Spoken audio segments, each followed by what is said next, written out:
Tidak ada gunanya mengatakan pembentukan karakter, gerakan sholat subuh dan lain sebagainya kalau akhirnya menang pilkada dengan cara menggelontorkan uang, money politics, menyuap sana menyuap sini. Nauzubillah min dzalik.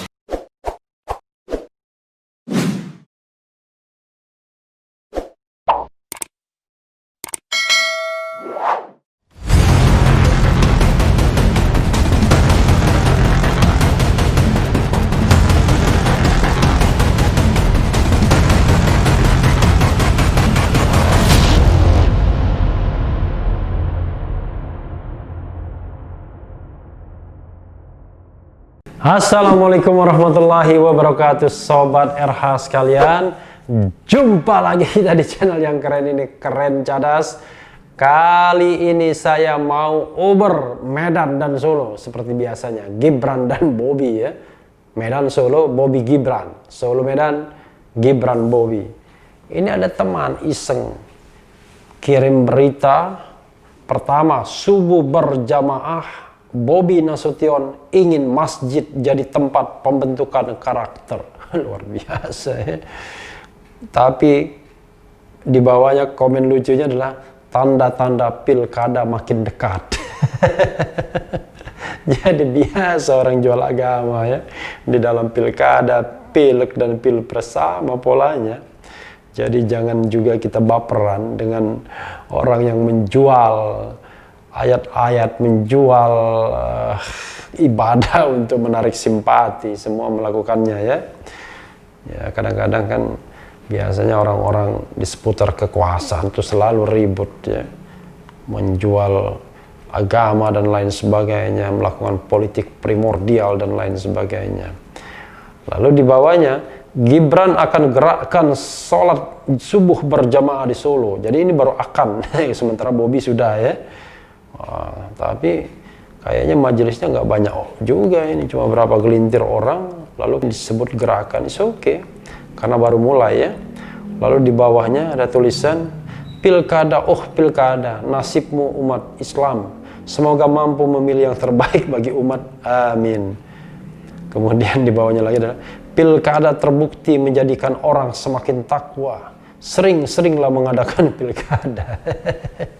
Jadi sobat RH sekalian, ada saja ya orang menyampaikan berita ini, kreatif sekali. Saya bacakan ya. Subuh berjamaah, Bobi Nasution ingin masjid jadi tempat pembentukan karakter. Tribun Medan. Tribunmedan.com, Medan. Bakal calon wali kota Medan Muhammad Bobi Afif Nasution. Namanya Muhammad Bobi Afif Nasution. Mengatakan keinginannya untuk menjadikan masjid sebagai tempat pembentukan karakter. Luar biasa. Kapan ide ini muncul, pertanyaannya ya? Apakah muncul dari dalam dirinya ataukah dari konsultan politiknya? Hal ini disampaikannya saat berdialog usai salat subuh di Masjid Al-Mukhlisin, Jalan Jermal 11 Ujung, Minggu 20 September 2020. Mari kita ramaikan masjid untuk membentuk karakter, jati diri dan identitas kita ke depannya. Karena kalau masjid dimatikan tidak akan berkah kota ini, ujarnya. Luar biasa ya. Mudah-mudahan kalau terpilih betul-betul menjadikan Medan kota santri, kota yang tidak ada korupsinya, tidak ada perbuatan-perbuatan yang buruknya. Bobi Nasution berharap nantinya masjid kembali menjadi pusat pendidikan. Dan anak didik yang belajar di masjid ingin melanjutkan pendidikan agama, tidak hanya menempuh ilmu di dalam negeri, namun bisa belajar sampai ke Kairo hingga Maroko. Kairo, Maroko, Ustaz Somad ya. Kalau Kairo, ya Ustaz Somad juga. Kalau nggak salah dia tamatan Maroko dan Sudan ya. Fasilitas seperti itu mudah-mudahan bisa ada di Medan dengan menggunakan beasiswa penuh, ungkap menantu Presiden Jokowi ini. Bobi pun menyampaikan harapannya agar masjid bisa menjadi tempat pembelajaran mandiri serta sebagai tempat pergerakan semua bidang. Wah, begitu tempat pergerakan semua bidang langsung dicurigai nantinya. Terutama di masa pandemi COVID-19 menjadi tempat pergerakan kesehatan dan ekonomi masyarakat. Wah, gimana masjid aja dilarang untuk sholat berjamaah ya, ketika PSBB misalnya. Kita bangkitkan perekonomian dari masjid. Ada konsep yang bisa dibuat untuk melaksanakan rencana ini. Jadi masjid tidak pernah sepi, kata Wakil Ketua BPP HIPMI ini. Dengan kemandirian masjid, imbuhnya kejahatan-kejahatan seperti narkoba akan tertekan. Itu adalah keinginan dan cita-cita kami. Mudah-mudahan keinginan ini bisa diijabah oleh Allah Subhanahu wa taala, ujarnya. Amin. Asal niatnya tulus ya bisa diijabah, tapi kalau niatnya hanya untuk kamuflase ya susah.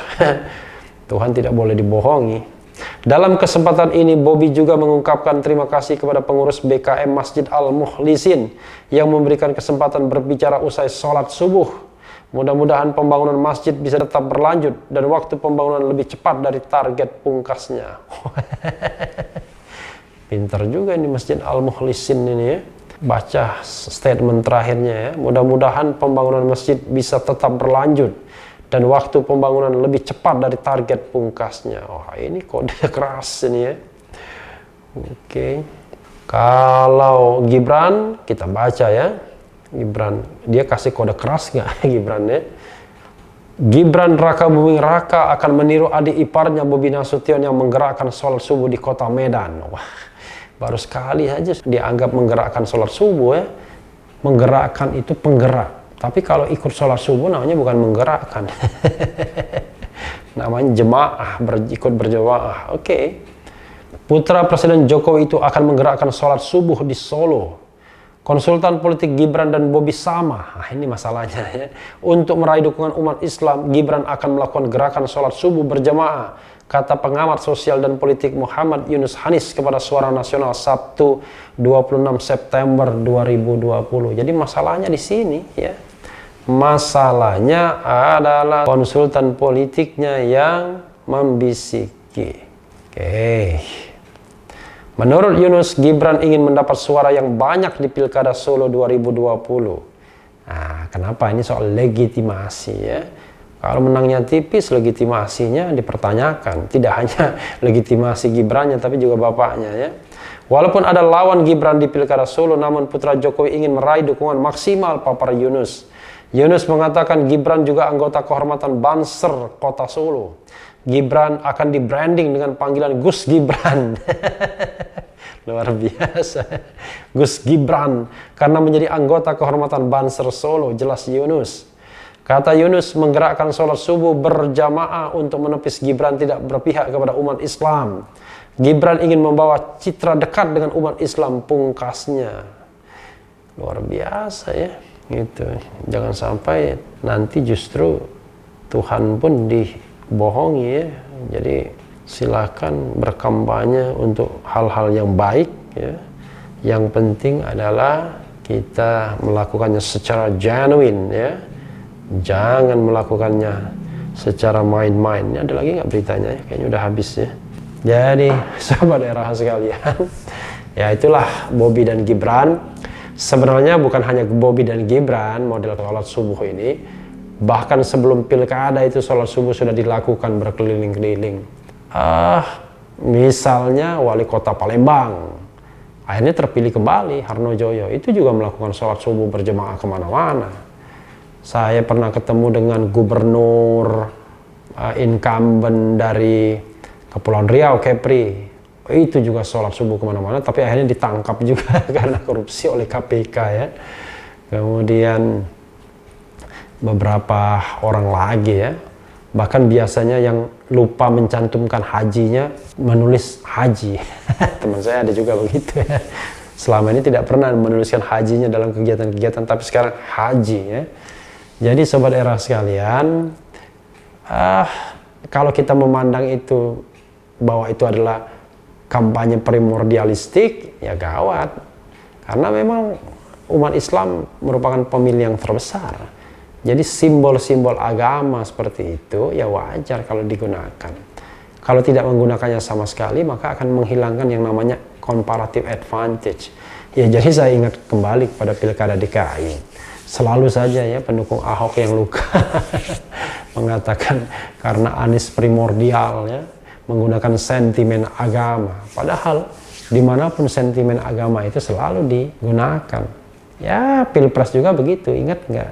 Misalnya musim pilpres itu semua calon itu disebut haji, haja dan lain sebagainya ya. Kalau kita lihat misalnya Haja Megawati Soekarno Putri itu hanya di pilpres sebutan itu muncul ya. Haji Jokowi ya, apakah di pilpres saja? Ya kayaknya di pilpres juga. Gelar bisa dibuang tapi haji dan haja jangan dibuang ya. Bahkan menggunakan salam dan lain sebagainya padahal hari-hari biasanya tidak lengkap ya. Wassalatu wassalamu ala asrofil anbiya wal mursalin wa ala alihi washabbihi ajmain dan lain sebagainya. Itu kan baru ketika berpidato. Padahal mubalih ya, kiai-kiai ya, itu sudah biasa melakukan itu setiap hari dan unfortunately malah dicurigai ya untuk memprovokasi massa dan lain sebagainya. Padahal apa yang mereka ucapkan itu ditiru juga oleh calon-calon pilkada ini ya, calon-calon kepala daerah di seantero Indonesia. Sebanyak 270 pilkada yang akan digelar serentak, mesti di tengah COVID-19 tanggal 9 Desember nanti, dan tidak ada tanda-tanda akan ditunda ya, walaupun ada joke semua akan ditunda kesepakatannya kecuali untuk Medan dan Solo. Jadi ada juga kreativitasnya. Ketika Bobi dan Gibran maju, banyak jok-jok yang muncul ya soal pilkada ini. Tapi bagaimanapun Sobat Era sekalian, kita doakan pelaksanaannya lancar-lancar saja. Uang yang tergelontor memang itu bisa sampai ratusan triliun, 10 triliun dari negara, lalu 10 kali lipat itu akan digelontorkan oleh pribadi-pribadi dari calon sendiri. Jadi ratusan triliun itu merupakan uang yang bergerak, berputar. Ya, cuman masalahnya kalau COVID-19 tersebar di mana-mana, klaster baru muncul, kira-kira sebanding nggak pergerakan ekonomi itu dengan kemungkinan COVID-19. Apalagi pelanggaran-pelanggaran sudah mulai diberitakan. Jangan sampai juga sholat subuh berjemaah yang tergerak di mana-mana malah memunculkan pelanggaran-pelanggaran protokol COVID-19. Jadi Sobat Era sekalian, kita tunggu saja jurus kampanye apalagi yang dimainkan oleh para calon, terutama menarik untuk melihat sepak terjang Gibran dan Bobi. Gibran barangkali agak santai lah, dia berpikir soal persentase, berapa persen dia menang. Dugaan saya Gibran memaksakan untuk menang sampai 80% sebagai dasar sumber legitimasi dia dan bapaknya tentunya, serta PDIP. Bapaknya itu presiden kita semua, Presiden Jokowi. Jadi itu adalah masalah legitimasi. Itu adalah soal yang terkait dengan gengsi. Nah, kalau Bobi head to headnya dengan Ahyar Nasution, the Nasution in pilkada Medan, itu masih 50-50 rasanya ya. Siapa yang menang, siapa yang kalah.